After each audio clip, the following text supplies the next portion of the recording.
Shalom Bapak, Ibu, Saudari-saudara, juga anak-anak yang terkasih dalam Tuhan Yesus Kristus. Selamat hari Minggu, selamat berjumpa kembali dalam kebaktian Minggu di GKI Peterongan Semarang. Pada hari ini pelayan firman akan dibawakan oleh Pendeta Helen Aramada Setio Putri. Sesaat lagi kita akan bersama memulai kebaktian Minggu, tapi marilah kita simak terlebih dahulu tayangan Warta Jemaat Minggu ini.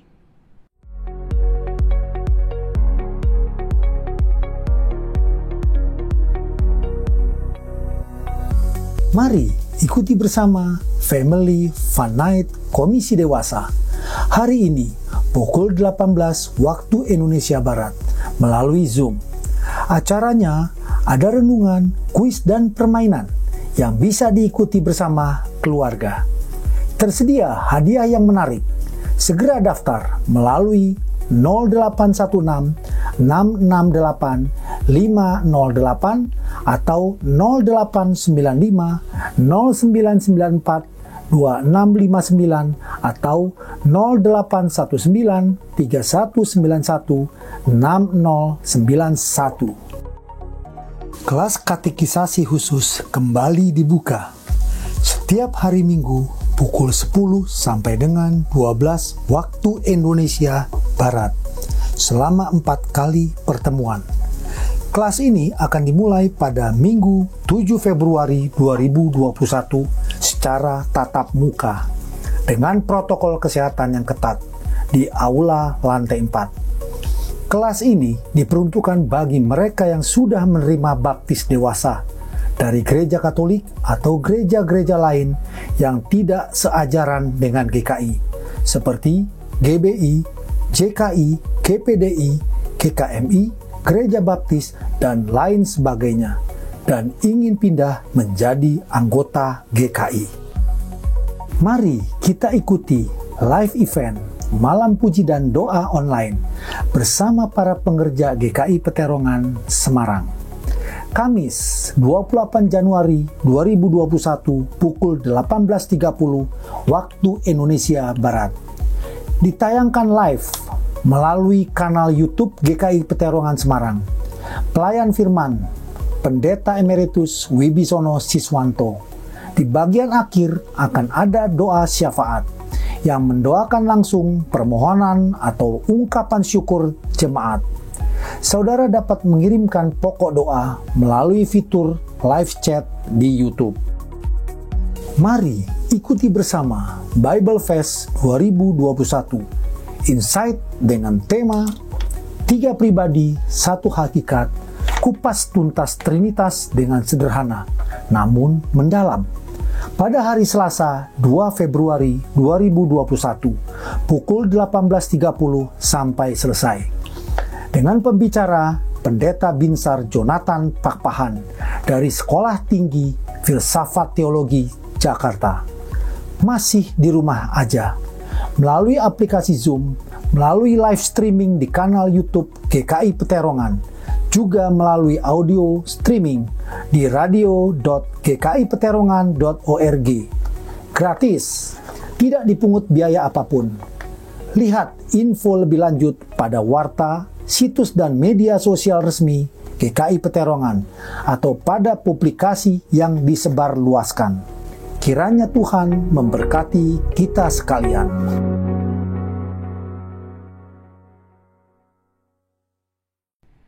Demikianlah Warta Jemaat Minggu ini. Kini saya mengajak setiap kita untuk mengambil waktu teduh sejenak sebelum kita memasuki ibadah kita hari ini.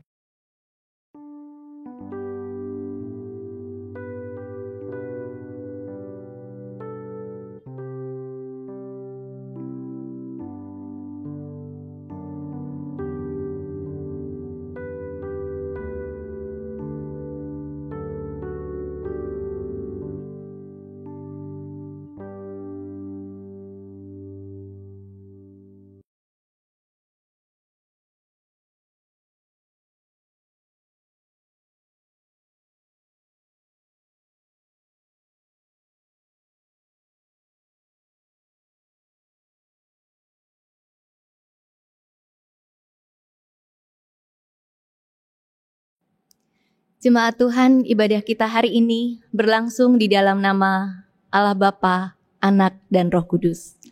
Damai sejahtera Kristus beserta saudara sekalian. Amin. Saudara-saudara, kita bersyukur kita diperjumpakan kembali dalam ibadah hari Minggu ini. Dan kita bersyukur ada sebuah berita yang bahagia hari ini bagi kita semua, Jemaat GKI Peterongan. Kalau dari awal bulan Januari yang lalu telah disampaikan bahwa kita menyusun tema-tema ibadah hari Minggu berdasarkan core value ataupun nilai-nilai inti yang akan mendukung pencapaian visi dan misi GKI Peterongan, maka jemaat sekalian akan diajak untuk berproses bersama-sama dalam kelompok-kelompok tumbuh bersama. Saudara-saudara, Majelis Jemaat GKI Peterongan dengan penuh ucapan syukur mengeluarkan satu buku materi KTB Jemaat yang sudah siap untuk dipakai, ditulis oleh para pengerja GKI Peterongan. Dan tema yang pertama dari buku ini adalah tentang spiritualitas sebagaimana core value kita yang pertama. Mari Bapak Ibu Saudara diajak untuk terlibat di dalam kelompok-kelompok kecil ini. Kita boleh bersama-sama bertumbuh, kita boleh bersama-sama masuk dalam pengenalan yang lebih dalam. Satu dengan yang lain boleh terus berbagi firman, saling menguatkan, dan kita akan menikmati pertumbuhan ini secara bersama-sama. Saudara-saudara, link untuk pendaftaran kelompok tumbuh bersama akan dibagikan secara online melalui Warta Jemaat Digital dan juga melalui grup-grup WhatsApp yang ada. Dan bagi saudara yang tidak bisa mengakses link elektronik, akan disediakan juga kesempatan untuk bisa menghubungi petugas tata usaha gereja. Kita akan bersukacita bersama-sama dalam pertumbuhan jemaat ini. Kiranya ini menjadi satu kesempatan bagi kita untuk bertumbuh bersama mengawali tahun 2021 ini. Saudara-saudara, dalam semangat kita untuk terus bertumbuh secara spiritual, tema kita hari ini, layakkah kita marah kepada Tuhan? Saudara, apakah ini sebuah pertanyaan biasa yang hanya untuk dijawab? Ataukah ada sesuatu yang lain yang Tuhan mau sampaikan melalui pertanyaan ini? Nanti kita akan menyelami lebih dalam tema ini. Saat ini mari kita masuk lebih dalam ibadah kita dengan puji-pujian. Terpujilah Allah, hikmat-Nya besar.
Saat ini mari kita datang kepada Tuhan, mengakui dosa-dosa kita, menyesali dan memohon pengampunannya.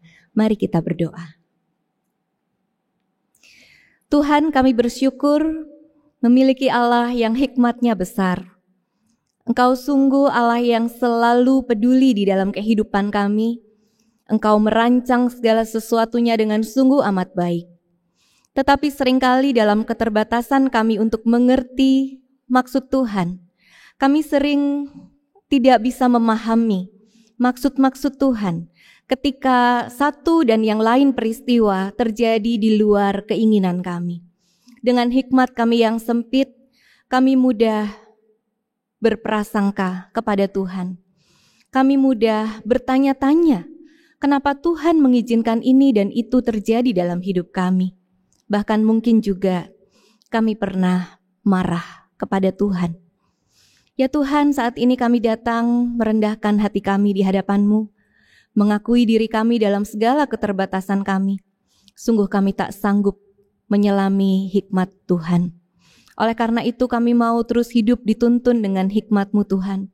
Roh Kudus menerangi hati dan pikiran kami senantiasa, supaya ketika kami menghadapi segala peristiwa dalam kehidupan kami, ketika kami berjumpa dengan orang-orang yang Tuhan perjumpakan dalam hidup ini, kami bukan hanya melihat semua itu dari sudut pandang kami yang sempit, tetapi kami mau belajar untuk melihatnya sebagaimana Allah memandangnya. Berkati kami Tuhan supaya kami semakin mengenal kasih dan hikmat-Mu dan hidup di dalamnya. Kami memohon pengampunan untuk segala kegagalan kami memahami maksud Tuhan, untuk segala amarah, kekecewaan yang mungkin pernah Tuhan dapati dalam hati kami di hadapan-Mu. Ubahkan dan bentuk hati kami Tuhan, supaya menjadi hati yang lembut, yang mau terus taat di dalam proses yang Tuhan izinkan terjadi bagi kami. Kami bersyukur untuk pengampunan yang kembali kami terima di dalam anugerah Tuhan Yesus Kristus. Amin. Bagi kita yang telah mengaku dosa dan diampuni oleh Tuhan, dengarkanlah berita anugerah yang terambil dari Mazmur pasal 103 ayat 8 sampai dengan 12. Mazmur 103 ayat 8 sampai 12 mengatakan, Tuhan adalah penyayang dan pengasih, panjang sabar dan berlimpah kasih setia. Tidak selalu ia menuntut dan tidak untuk selama-lamanya ia mendendam. Tidak dilakukannya kepada kita setimpal dengan dosa kita, dan tidak dibalasnya kepada kita setimpal dengan kesalahan kita. Tetapi setinggi langit di atas bumi, demikian besarnya kasih setianya atas orang-orang yang takut akan Dia. Sejauh timur dari barat, demikian dijauhkannya daripada kita pelanggaran kita. Syukur kepada Allah bahwa di dalam Kristus kita semua telah diampuni.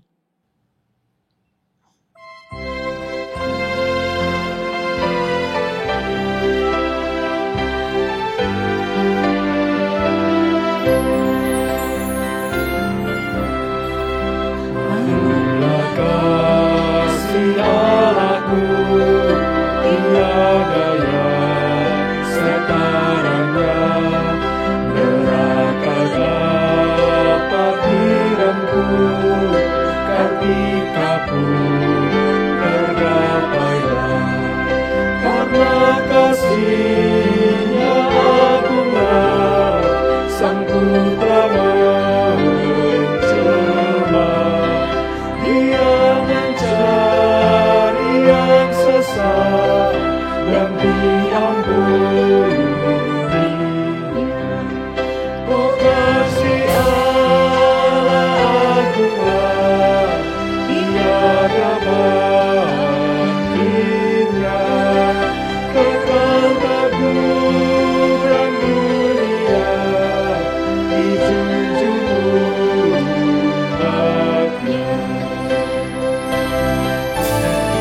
Mari kita persiapkan hati kita untuk mendengarkan firman Tuhan.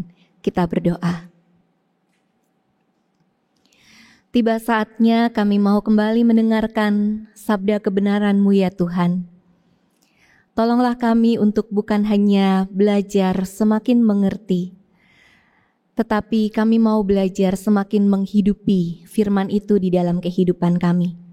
Biarlah melalui setiap firman yang kami dengarkan, Tuhan terus menumbuhkan kehidupan spiritual kami. Tuhan semakin menyemangati kami untuk mengerjakan segala hal yang Tuhan percayakan di dalam kehidupan kami, sesuai dengan kebenaran-Mu. Oleh karena itu berbicaralah Tuhan melalui firman ini, sehingga kami semakin mengerti kehendak Tuhan. Roh Kudus memampukan kami melakukan firman-Mu. Di dalam nama Tuhan Yesus kami berdoa. Amin. Jemaat Tuhan, kita akan memperhatikan bagian bacaan Alkitab dari kitab Yunus. Kitab Yunus pasal yang ketiga, ayat yang pertama, sampai pasal 4 ayat yang keempat.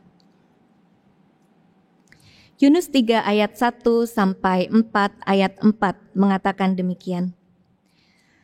Datanglah firman Tuhan kepada Yunus untuk kedua kalinya demikian. Bangunlah, pergilah ke Niniwe, kota yang besar itu, dan sampaikanlah kepadanya seruan yang kufirmankan kepadamu. Bersiaplah Yunus, lalu pergi ke Niniwe, sesuai dengan firman Allah. Niniwe adalah sebuah kota yang mengagumkan besarnya, 3 hari perjalanan luasnya. Mulailah Yunus masuk ke dalam kota itu, sehari perjalanan jauhnya, lalu berseru, 40 hari lagi, maka Niniwe akan ditunggang balikkan. Orang Niniwe percaya kepada Allah, lalu mereka mengumumkan puasa, dan mereka, baik orang dewasa maupun anak-anak, mengenakan kain kabung. Setelah sampai kabar itu kepada raja kota Niniwe, turunlah ia dari singgasananya, ditanggalkannya jubahnya, diselubungkannya kain kabung, lalu duduklah ia di abu. Lalu atas perintah raja dan para pembesarnya, orang memaklumkan dan mengatakan di Niniwe demikian. Manusia dan ternak, lembu sapi dan kambing domba tidak boleh makan apa-apa, tidak boleh makan rumput dan tidak boleh minum air. Haruslah semuanya, manusia dan ternak, berselubung kain kabung dan berseru dengan keras kepada Allah, serta haruslah masing-masing berbalik dari tingkah lakunya yang jahat dan dari kekerasan yang dilakukannya. Siapa tahu, mungkin Allah akan berbalik dan menyesal, serta berpaling dari murkanya yang bernyala-nyala itu, sehingga kita tidak binasa. Ketika Allah melihat perbuatan mereka itu, yakni bagaimana mereka berbalik dari tingkah lakunya yang jahat, maka menyesallah Allah karena malapetaka yang telah dirancangkannya terhadap mereka. Dan ia pun tidak jadi melakukannya. Tetapi hal itu sangat mengesalkan hati Yunus. Lalu marahlah ia dan berdoalah ia kepada Tuhan, katanya, "Ya Tuhan, bukankah telah kukatakan itu ketika aku masih di negeriku? Itulah sebabnya maka aku dahulu melarikan diri ke Tarsis. Sebab aku tahu bahwa Engkaulah Allah yang pengasih dan penyayang, yang panjang sabar dan berlimpah kasih setia, serta yang menyesal karena malapetaka yang hendak didatangkannya. Jadi sekarang ya Tuhan, cabutlah kiranya nyawaku, karena lebih baik aku mati daripada hidup." Tetapi firman Tuhan, "Layakkah engkau marah?" Demikianlah firman Tuhan.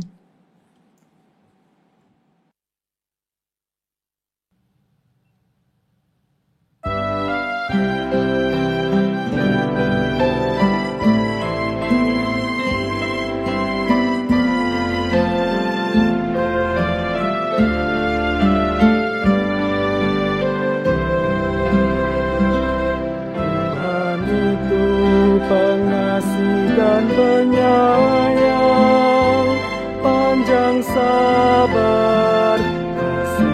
setianya besar.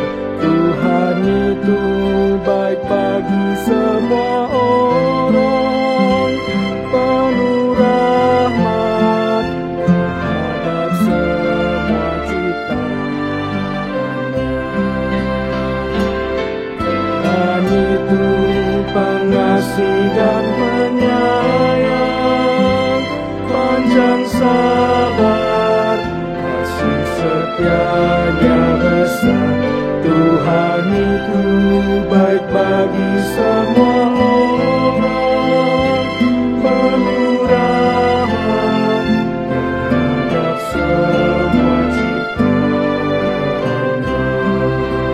Segala yang kau jadikan kan bersyukur padamu. Orang yang kau kasihi akan memujimu.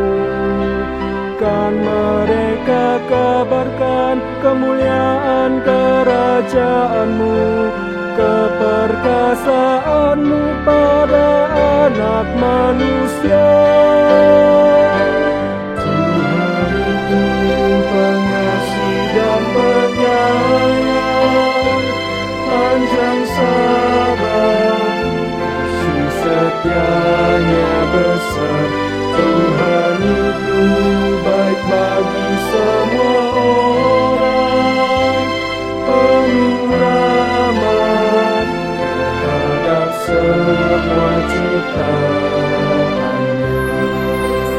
Kerajaanmu itu kerajaan segala abad, dan pemerintahanmu tetap selamanya. Tuhan itu setia di segala firman-Nya, penuh kasih setia di segala karya-Nya. Tuhan itu pengasih dan penyayang, panjang sabar, kasih setianya besar. Tuhan itu baik bagi semua orang, penuh rahmat terhadap semua ciptaannya.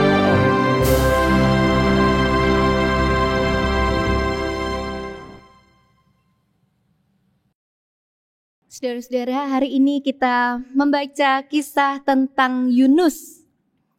Kita tentu sudah mengenal siapa Yunus, tetapi karena hari ini kita membaca di pasalnya yang mulai pasal yang ketiga dan pasal yang keempat, maka mari di awal perenungan ini kita merefresh, mengingat kembali bagaimana Yunus sampai di titik ini.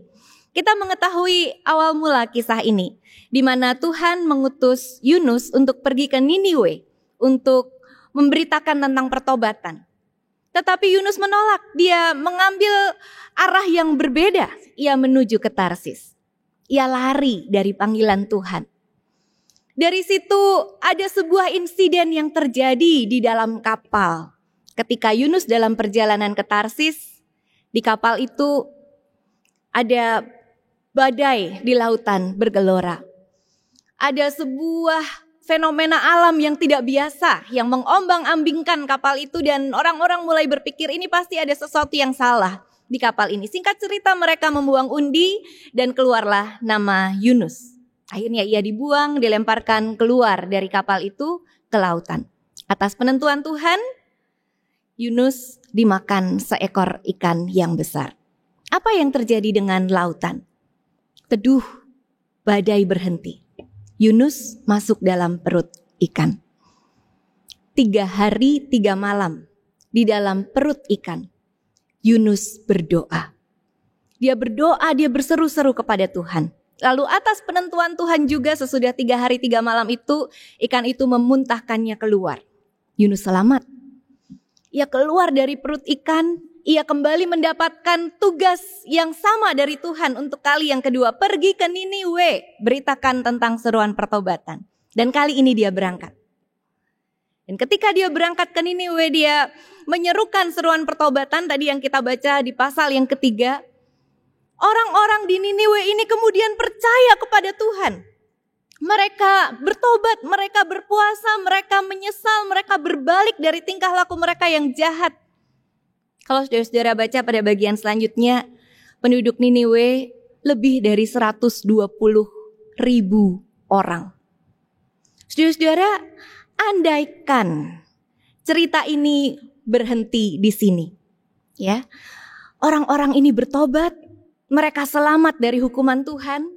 Ini menjadi sebuah happy ending story. Ini sebuah hal yang sangat ideal untuk pekabaran-pekabaran Injil. Satu hamba Tuhan diutus ke satu kota, semuanya bertobat. Tetapi saudara-saudara, sayangnya cerita ini tidak berakhir di sini. Ada pasal 4 yang tadi kita baca. Ada apa di pasal 4, saudara-saudara? Yunus marah. Dia marah. Setelah pertobatan orang-orang Niniwe itu, dia marah karena Tuhan membatalkan penghukuman terhadap orang Niniwe. Saudara-saudara, mari kita mencoba melihat tentang kemarahan Yunus ini. Ya, bagaimana ia merasakan kemarahan yang begitu rupa itu. Mari kita lihat dari mana awalnya. Coba saudara-saudara perhatikan pasal 4 ayat yang pertama. Tetapi hal itu sangat mengesalkan hati Yunus. Lalu marahlah ia. Saudara-saudara, kemarahan Yunus ini berawal dari rasa apa? Kesal. Dua hal yang berbeda, saudara-saudara. Kesal dengan marah. Kalau orang merasa kesal, ini bukan soal badan kita ya yang lelah, bukan soal itu, tetapi perasaan hati kita yang kesal. Ketika kita merasa kesal, kita merasa, kok gini sih yang terjadi? Ini bukan yang saya inginkan. Hati kita bergemuruh di dalam. Kita merasa tidak damai sejahtera dengan apa yang terjadi dan kita merasa sebel, jengkel. Kita tidak suka dengan apa yang terjadi. Itu rasa kesal ya. Tetapi kemarahan itu menunjukkan sesuatu yang sudah mulai kita ungkapkan keluar. Ketika bukan hanya gemuruh di dalam, kok gini sih yang terjadi, tetapi aku tidak terima ini yang terjadi. Lalu kita mulai menyusun rencana-rencana untuk mengatakan sesuatu keluar, untuk kemudian merespon, bereaksi dengan ketidakterimaan kita, kita marah. Dua hal yang berbeda, kemarahan itu tidak muncul seketika, tetapi dari rasa kesal di hati. Nah saudara-saudara, rasa kesal ini bukankah rasa yang sangat akrab dalam kehidupan kita sehari-hari? Yang mungkin kita jumpai di mana-mana. Di rumah anak-anak kesal terhadap orang tua yang terlalu banyak mengatur menurut mereka. Orang tua kesal terhadap anak-anak yang menjawab tidak dengan cara yang sopan, yang kadang mendiamkan kalau ditanya, yang kadang tidak menuruti nasihatnya. Kita kesal. Kita kesal ketika kita melakukan yang terbaik untuk pekerjaan kita, bekerja sama dengan orang lain dan kita tahu dia tidak melakukan bagiannya. Kesal rasanya. Saya sudah melakukan ini kok dia tidak. Kita kesal saat kita kehilangan sesuatu. Kita kesal saat apa yang kita upayakan tidak tercapai hasilnya sesuai dengan keinginan kita. Kita kesal akan banyak hal, saudara-saudara. Dan ini sesuatu yang sangat dekat dengan kehidupan kita sehari-hari, bukan? Yang mau kita perhatikan di titik awal ini, saudara-saudara, ternyata rasa kesal itu tidak sepele. Bagaimana kita mengelola rasa kesal kita? Apa yang kita lakukan kalau kita sedang merasa kesal dalam hati kita? Kenapa perlu dikelola? Kenapa perlu dipikirkan, saudara-saudara, tentang apa yang harus kita lakukan dalam kekesalan hati? Karena kalau tidak dikelola dengan baik, kekesalan itu akan berlanjut pada sesuatu yang lebih merusak. Pada kisah Yunus, kita menjumpai hatinya yang sangat kesal itu, kemudian mengubah perasaan kesal itu menjadi sebuah kemarahan. Marahnya sama siapa? Sama Tuhan. Dia begitu tidak terima, dia begitu marah. Dan dia mengatakan, bukankah ini yang sudah kukatakan? Pada saat aku masih di negeriku dulu, ya, pada saat masih di Israel, menghindari pergi ke Niniwe. Yunus tahu Tuhan pasti akan mengampuni kalau orang-orang ini bertobat. Dan Yunus tidak mau melihat orang-orang Niniwe ini diampuni. Karena mereka begitu jahat. Mereka termasuk musuhnya orang-orang Israel. Maka Yunus melarikan diri ke Tarsis. Sekarang ketika dia sudah mengantisipasi dengan segala cara yang dia pikirkan sendiri, Tuhan tetap mengembalikan dia pada misi itu. Dia kerjakan dengan taat. Loh bener kan Tuhan, ini yang terjadi, aku sudah tebak ini. Maka dia gak bisa terima. Dia marah sama Tuhan. Saudara-saudara, kalau kita lihat bagian di awal tadi, pertobatan 120.000 orang. Bukankah mestinya ini berita sukacita? Bukankah Tuhan Yesus pun pernah mengatakan, sorga bersukacita ketika satu anak yang terhilang itu kembali. Satu saja orang menjadi percaya, sorak-sorai malaikat di sorga.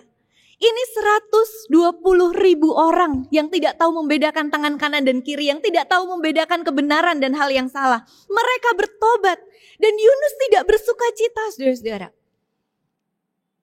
Kok bisa ya? Karena apa, saudara? Karena hatinya dipenuhi dengan kekesalan yang sudah bertransformasi menjadi kemarahan. Dalam terjemahan bahasa Inggris versi King James dikatakan very angry, sangat marah. Dalam terjemahan versi The Message dikatakan lost his temper, kehilangan kesabaran. Yunus sudah tidak tahan lagi, tidak bisa menerima keputusan Tuhan yang ini. Bayangkan saudara-saudara kalau hal ini terjadi di zaman kita sekarang. Mungkin grup-grup WhatsApp atau media-media sosial kita sudah dipenuhi oleh berita ini. Berita sukacita, pertobatan orang satu kota. Siapa hamba Tuhan yang diutus? Oh puji Tuhan, ada satu hamba Tuhan yang didengarkan, dipakai Tuhan luar biasa. Orang-orang berbalik kepada Tuhan. Tetapi sama sekali tidak menjadi berita sukacita buat Yunus. Ia marah sedemikian rupa kepada Tuhan. Nah, saudara-saudara, bukankah ini yang sering terjadi di tengah kemarahan seseorang? Ketika hatinya dikuasai dan dipenuhi oleh amarah itu, dia jadi tidak bisa melihat hal-hal baik yang Tuhan berikan di sekitarnya. Dia terlalu sibuk terfokus dengan kemarahannya. Dia tidak bisa melihat ada sukacita di sekitarnya. Dia tidak bisa melihat ada kebaikan-kebaikan yang perlu disyukuri. Dia tidak bisa melihat ada keberhasilan-keberhasilan yang Tuhan berikan. Pokoknya marah. Ngeri ya saudara kalau sudah sampai di titik ini. Apakah ini titik akhir Yunus? Ternyata belum. Karena kemarahan itu kemudian bertransformasi lagi menjadi keputusasaan. Pasal 4 ayat yang ketiga. Yunus mengatakan, jadi sekarang ya Tuhan cabutlah kiranya nyawaku. Karena lebih baik aku mati daripada hidup. Seolah Yunus ingin mengatakan apa? Lebih baik aku mati daripada aku harus menyaksikan ribuan orang jahat itu kau ampuni Tuhan. Saudara-saudara, titik putus asa ini lebih dalam lagi dari marah. Kenapa? Karena di titik ini Yunus yang merusak relasinya dengan Allah. Dia yang mengatakan, aku ingin berhenti aja kalau begitu. Kalau memang caramu seperti itu Tuhan, aku berhenti saja di sini. Yunus tidak peduli lagi apakah masih ada misi yang dia masih harus selesaikan di hadapan Tuhan. Dia sudah tidak bisa terima dengan yang ini dan dia merasa cukup, sudah tidak ada lagi gunanya untuk memikirkan yang lain. Nah saudara-saudara, hati yang dikuasai dengan kemarahan ini yang terjadi pada Yunus. Ketika kekesalan tidak dikelola dengan baik, ketika mulai kemarahan itu juga membuat dirinya putus asa dan kehilangan makna hidup. Seolah-olah tidak ada hal baik lagi yang bisa diharapkan dari Tuhan yang selama ini memanggil dan mengutusnya. Lalu ia tidak bisa mengerem semua perasaan itu. Makin bergulir, bukannya makin tenang, malah makin merusak dan makin menghancurkan. Nah, saudara-saudara, dalam kemarahan yang seperti itu, orang biasanya mudah menjadi tidak berpikir rasional.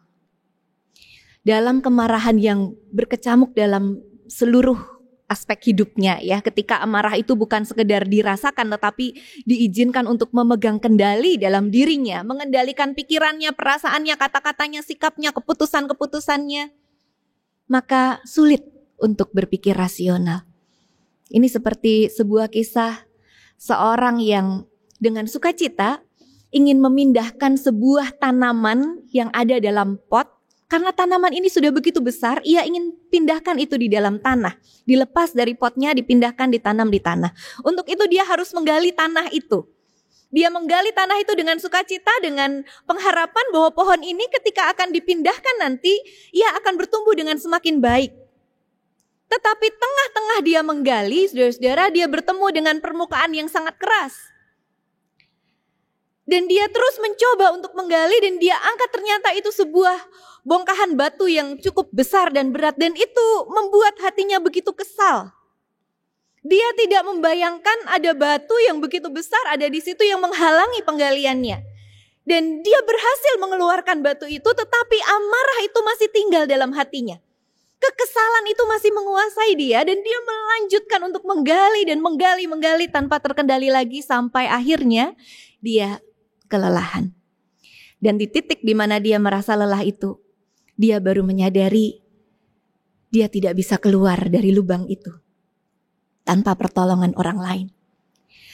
Sebuah kekuatan dari dalam dirinya yang disalurkan bukan untuk satu kebaikan, tetapi untuk satu amarah yang dibiarkan. Bisa mencelakai dirinya sendiri tanpa disadari. Yunus bergulir dalam kekesalan, kemarahan, dan keputusasaan sampai di titik di mana dia tidak bisa mengerem, ini terus bergulir. Dia seorang nabi loh, saudara.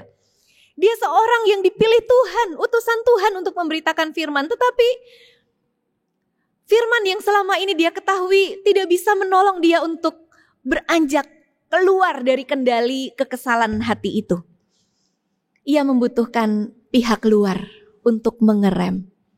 Dan saudara-saudara, apa yang dilakukan Tuhan terhadap nabinya yang mengalami hidup yang seperti ini, perasaan-perasaan yang begitu rumit seperti ini.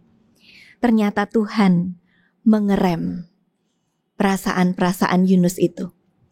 Dengan satu kalimat yang menjadi tema kita yang terambil dari pasal 4 ayat yang keempat. Layakkah engkau marah?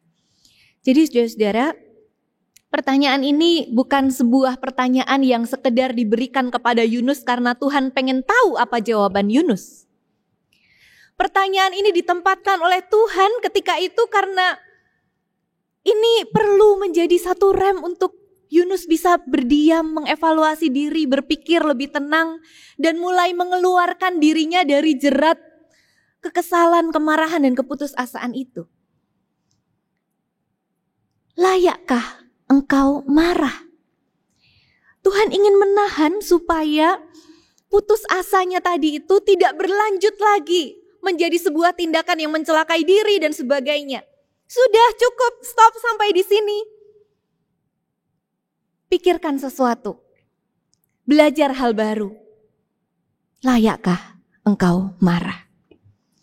Minimal saudara-saudara, mestinya Yunus terdiam dan mulai mengurai satu demi satu benang yang kusut itu dalam perasaan dan pikirannya.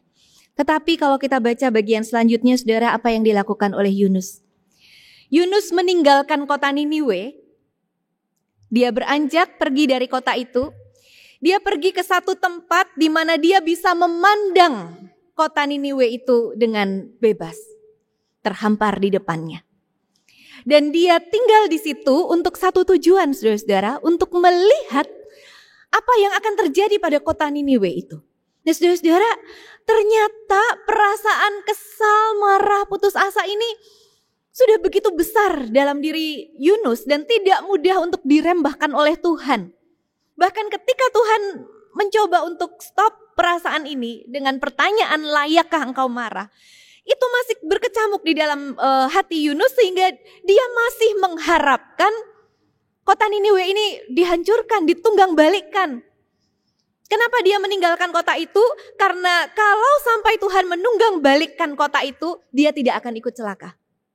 Dia ada di luar itu dan dia hanya menyaksikannya. Saudara-saudara, hati yang dipenuhi dengan amarah, hati yang dipenuhi dengan ketidakdamai sejahteraan, menguasai seorang nabi Tuhan. Mari kita berhenti dulu di sini, saudara, untuk bertanya, mengevaluasi diri kita sendiri.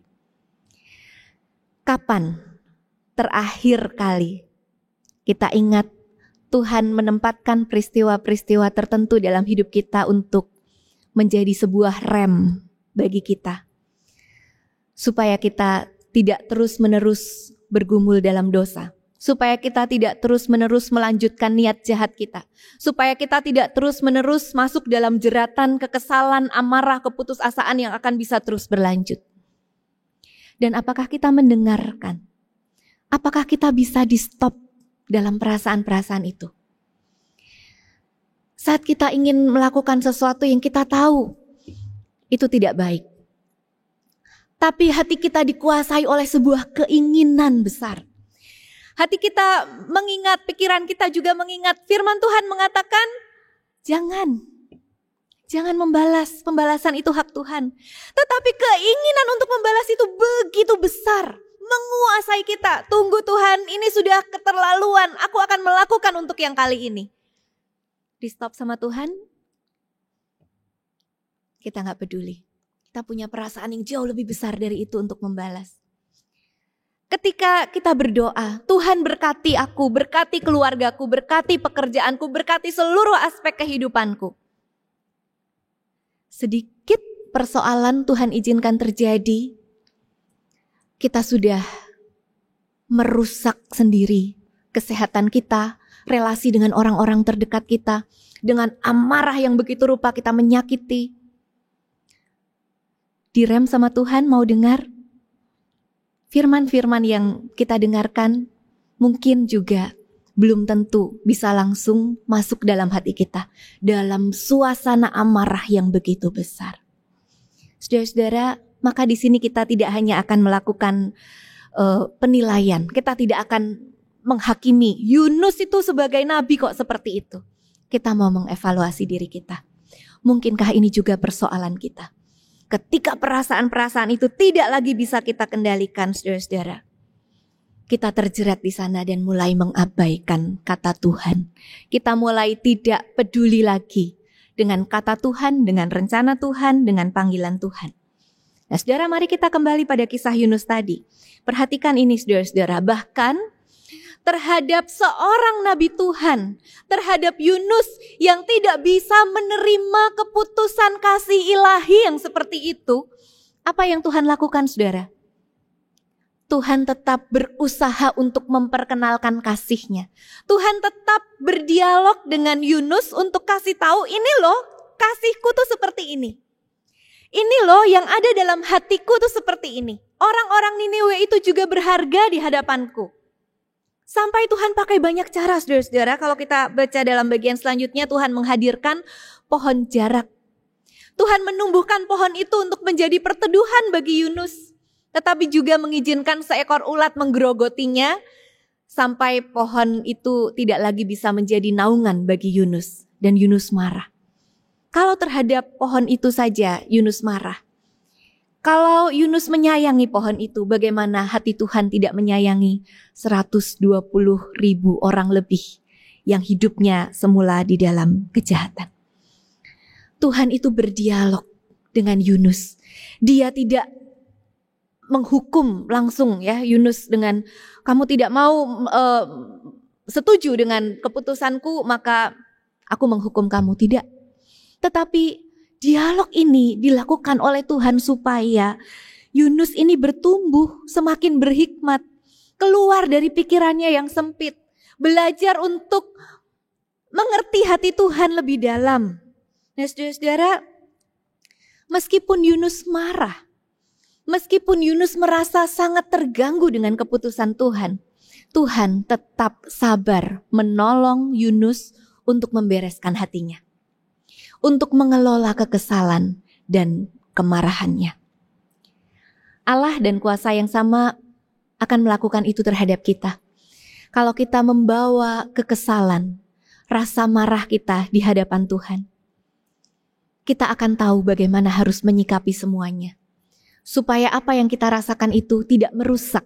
Supaya apa yang kita rasakan itu tidak membawa kita jauh lari dari misi Tuhan dalam hidup kita.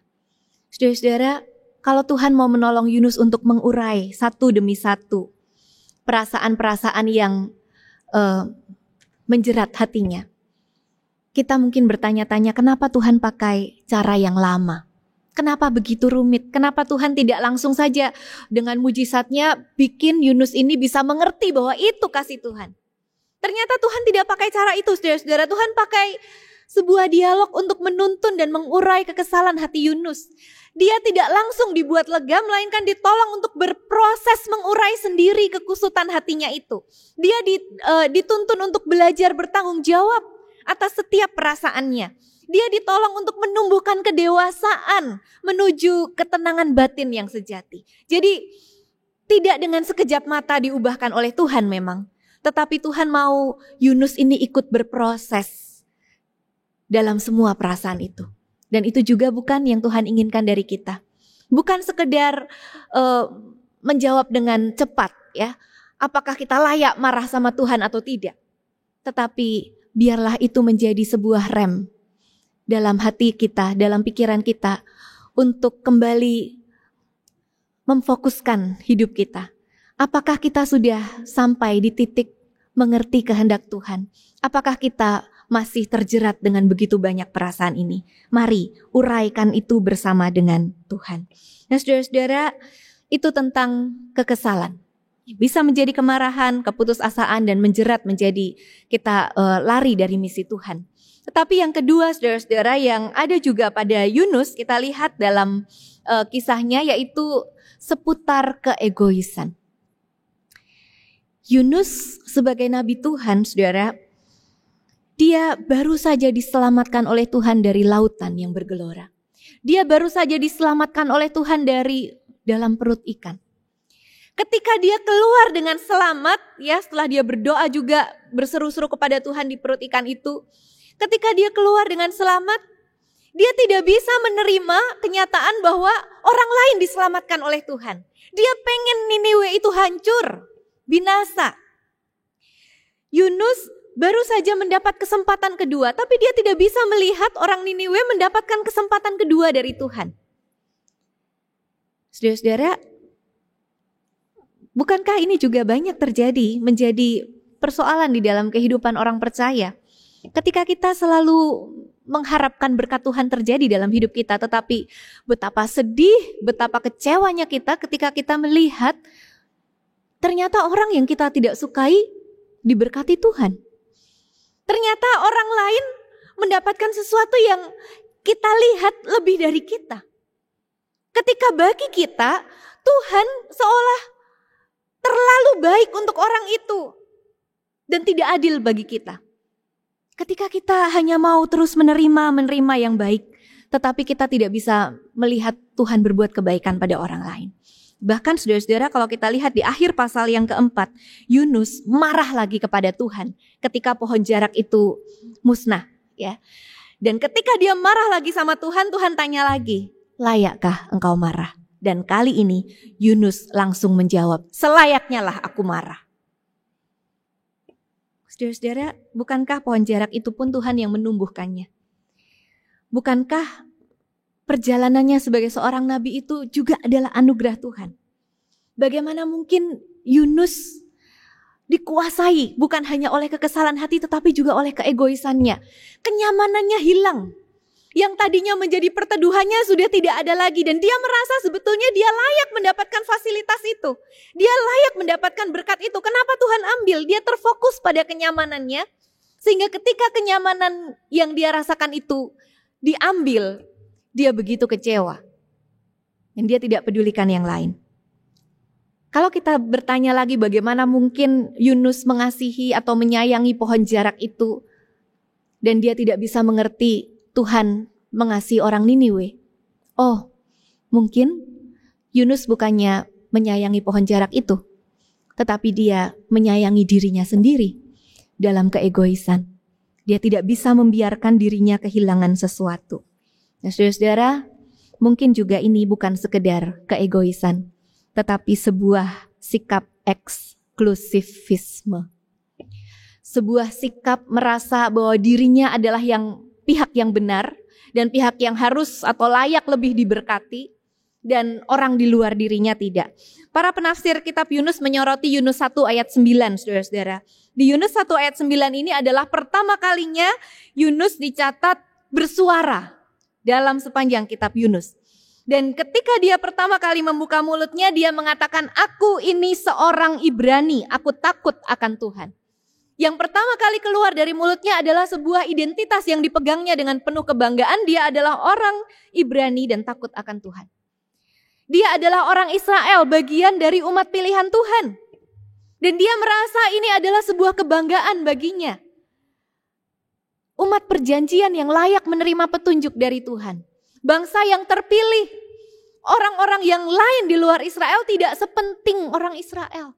Betul dia adalah nabi Tuhan. Betul tugasnya memberitakan firman Tuhan. Saudara-saudara bahkan bisa juga membaca sepenggal kisah tentang Yunus di kitab 2 Raja-Raja. Tetapi dia mau melakukan tugas kenabiannya itu di Israel. Bukan di tengah-tengah bangsa yang lain. Ini adalah bangsa Tuhan. Ini adalah orang-orang Tuhan dan aku mau bekerja di sini. Nah, saudara-saudara, apakah kita mempunyai 2 ini? Egois dan eksklusivis. Kita merasa semuanya mestinya buat kita. Segala hal yang baik itu kita layak terima. Dan orang-orang lain di luar diri kita, di luar keluarga kita, di luar komunitas, kelompok, persamaan-persamaan yang ada pada kita, di luar itu adalah orang-orang yang lebih tidak berharga dari kita. Saudara-saudara, mungkin ini juga persoalan kita. Kita hanya peduli pada diri kita sendiri, pada orang-orang yang kepadanya kita punya kepentingan. Hati kita tidak sama dengan hati Tuhan. Kita tidak peduli kepada mereka yang dipedulikan oleh Tuhan. Kita tidak peduli dengan hati sesama, kita tidak peduli lagi juga dengan hati Tuhan. Mari saudara-saudara, kita belajar untuk mengalir bersama dengan Tuhan. Menyelaraskan hati kita dengan hatinya. Bahkan seperti Yunus yang kalaupun keputusan Tuhan itu berbeda dari ekspektasinya, mestinya mau belajar. Mestinya itu juga menjadi gambaran kita, mau belajar menyelaraskan keinginan atau kehendak pengertian kita dengan rencana Tuhan. Dan biarlah ini juga menjadi sebuah perhentian bagi kita. Layakkah kita marah kepada Tuhan? Biarlah ini menjadi sebuah perhentian bagi kita untuk melihat lagi kasih Tuhan, untuk belajar mengalir bersama dengan Tuhan, untuk belajar semakin mengerti apa maunya Tuhan. Apapun yang mulai mengusik hati kita saat ini, bawalah kepada Tuhan. Apapun yang mulai merampas damai sejahtera kita, apapun juga bahkan tekanan-tekanan hidup yang berat yang terjadi, mari bawa kepada Tuhan dan selaraskan dengan aliran kasih Tuhan. Bukankah di dalam kasih-Nya Tuhan bisa menolong kita menemukan deep rest? Sebuah perhentian, sebuah kelegaan yang sejati. Meskipun ketika kita merasa depressed, meskipun ketika kita merasa depresi, ketika kita merasa begitu tertekan dengan kehidupan ini. Mari lanjutkan langkah kita di tahun 2021 ini dengan memiliki perhentian-perhentian di mana kita bisa mengevaluasi diri kita untuk memfokuskan lagi hidup ini bagi Tuhan. Tuhan memberkati kita. Amin.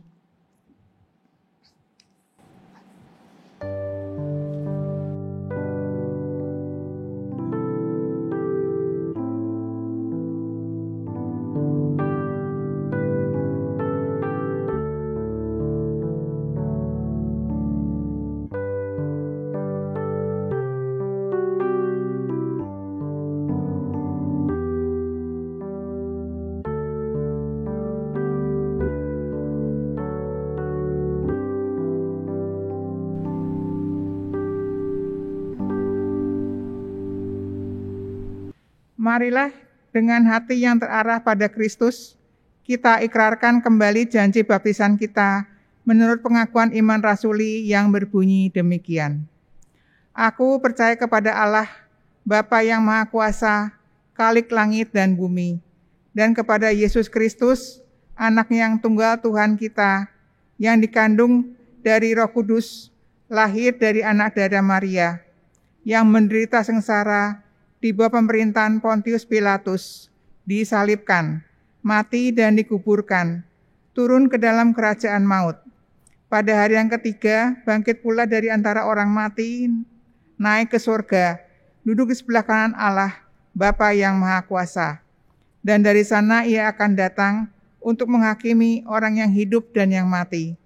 Aku percaya kepada Roh Kudus, gereja yang kudus dan persekutuan orang kudus, pengampunan dosa, kebangkitan orang mati, dan hidup yang kekal. Amin.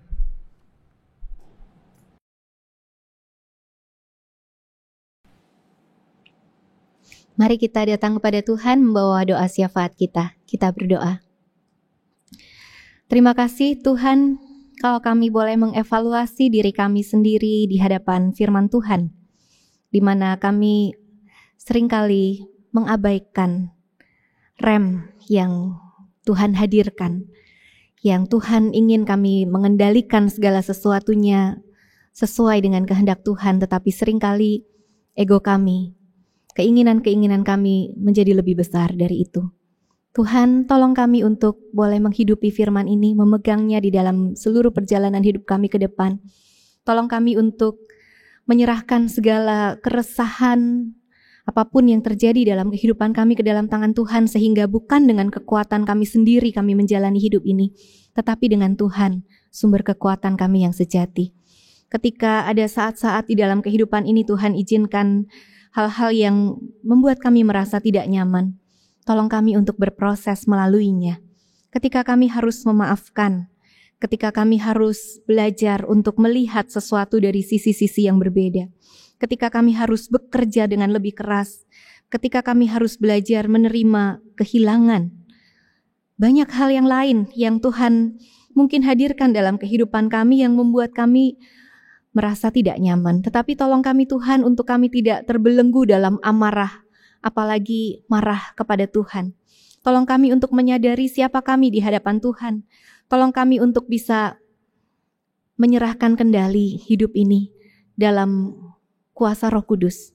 Sehingga apapun yang menjadi pergumulan dan tantangan hidup kami menjalani itu bersama dengan Tuhan, sehingga sikap-sikap kami bukanlah hal-hal yang tak berkenan di hadapan Tuhan. Kami berdoa untuk jemaat Tuhan di GKI Peterongan ini. Kiranya Tuhan memberkati kami dalam setiap pergumulan yang ada. Dan kami bersyukur Tuhan kalau di awal tahun 2021 ini, kami juga boleh membulatkan satu tekad bersama untuk kami bisa bertumbuh bersama dalam kelompok-kelompok kecil yang bisa menyemangati dan saling mendukung dengan lebih intens lagi sebagai satu kesatuan keluarga jemaat. Tolong kami Tuhan untuk program KTB Jemaat yang akan bergulir ini, kiranya Tuhan yang akan gerakan hati kami untuk kami bisa berproses di dalamnya. Tuhan yang akan menolong kami supaya ini menjadi sarana pertumbuhan yang efektif bagi jemaat Tuhan. Dan biarlah Tuhan yang menjangkau setiap kami melalui pertumbuhan ini. Kami berdoa juga menyerahkan bangsa kami di tengah segala pengharapan yang kami miliki pada saat ini untuk mengakhiri atau semakin mengurangi tingginya angka penularan COVID-19. Tuhan yang akan berkati proses pemberian vaksin, biarlah dengan kuasa dan berkat Tuhan, ini semua Tuhan pakai untuk kebaikan semua orang. Tuhan tolong kami juga untuk tidak terpaku mengandalkan pada vaksin atau mengandalkan kekuatan-kekuatan orang, tetapi kami mau terus berserah kepada Tuhan. Tuhan yang pulihkan kami semua dari pandemi ini. Tuhan yang membalut setiap hati yang terluka oleh karena kesedihan dan duka cita.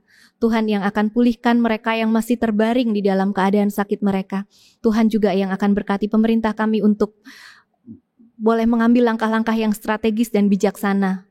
Dan Tuhan memulihkan dunia ini.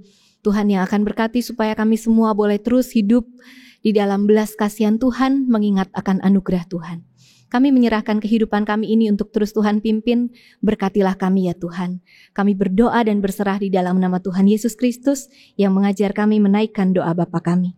Bapa kami yang di surga, dikuduskanlah namamu. Datanglah kerajaan-Mu, jadilah kehendak-Mu di bumi seperti di sorga. Berikanlah kami pada hari ini makanan kami yang secukupnya, dan ampunilah kami akan kesalahan kami, seperti kami juga mengampuni orang yang bersalah kepada kami. Dan janganlah membawa kami ke dalam pencobaan, tapi lepaskanlah kami daripada yang jahat, karena Engkaulah yang punya kerajaan dan kuasa dan kemuliaan sampai selama-lamanya. Amin. Kini kita bersama diajak untuk menyatakan syukur kita pada Tuhan melalui persembahan. Dimanapun saudara berada, saudara dapat memberikan persembahan melalui: pertama, transfer ke rekening bank yang tercantum di layar maupun dari warta digital. Kedua, scan QRIS menggunakan aplikasi layanan keuangan digital yang ada. Ketiga, memasukkan persembahan ke dalam kotak persembahan yang disediakan di kantor tata usaha gereja.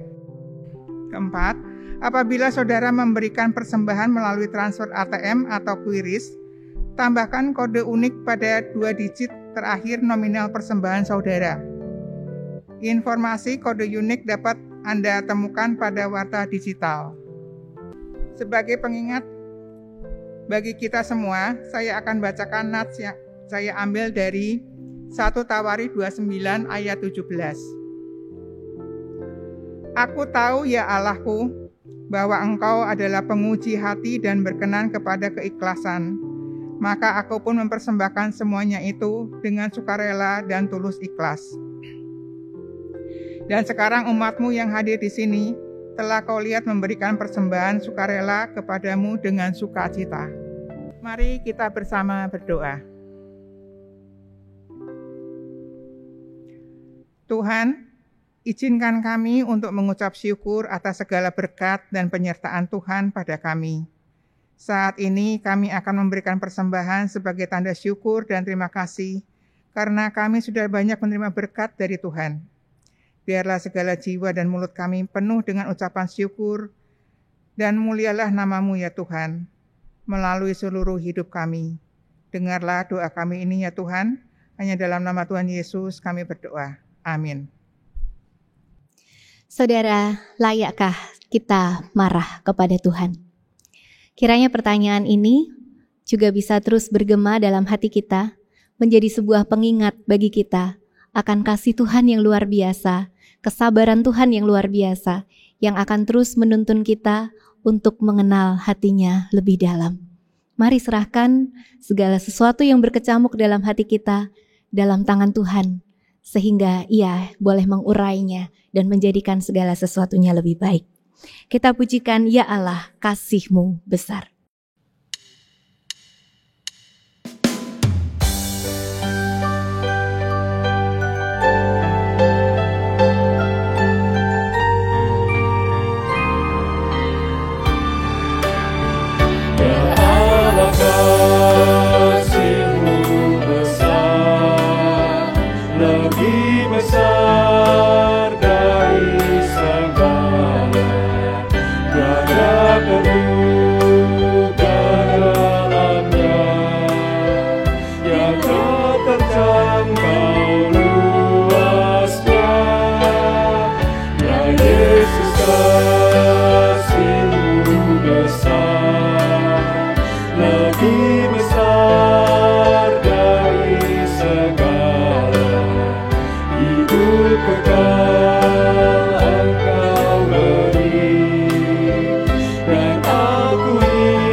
Saudara, kini arahkanlah hatimu kepada Tuhan dan terimalah berkat-Nya.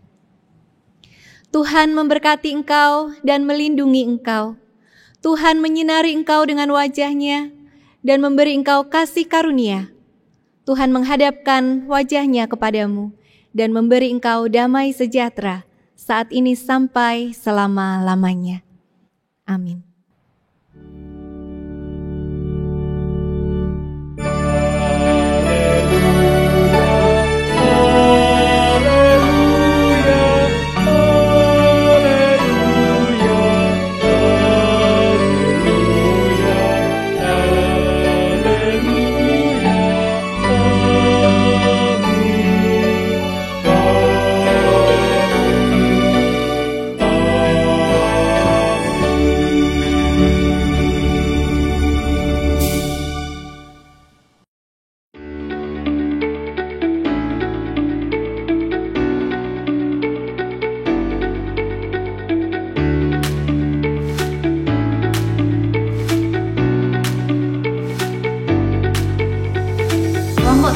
bersama atau KTB memungkinkan kita untuk mempelajari firman Tuhan serta membagikan pengalaman iman kita dalam kelompok-kelompok kecil.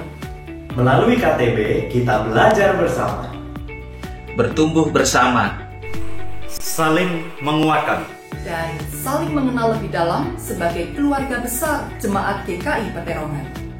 Materi KTB kita ini disusun berdasarkan 4 core value GKI Peterongan. spiritualitas, Integritas, Kasih, dan kompetensi. Tahun pertama ini kita akan memulai dengan tema pertama kita, yaitu spiritualitas.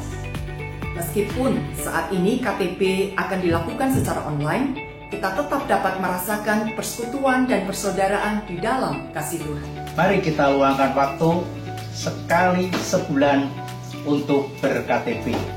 Ada penguatan, ada pembentukan, dan kita akan disemangatkan. Menjadi pribadi-pribadi yang peka akan kehendak Tuhan. Tunggu apa lagi? mari daftarkan diri saudara segera. Sekarang juga. Untuk tumbuh bersama. melalui KTB online GKI Peterongan. Dan jangan lupa, ajak keluarga dan teman-teman saudara. Tuhan Tuhan Memberkati.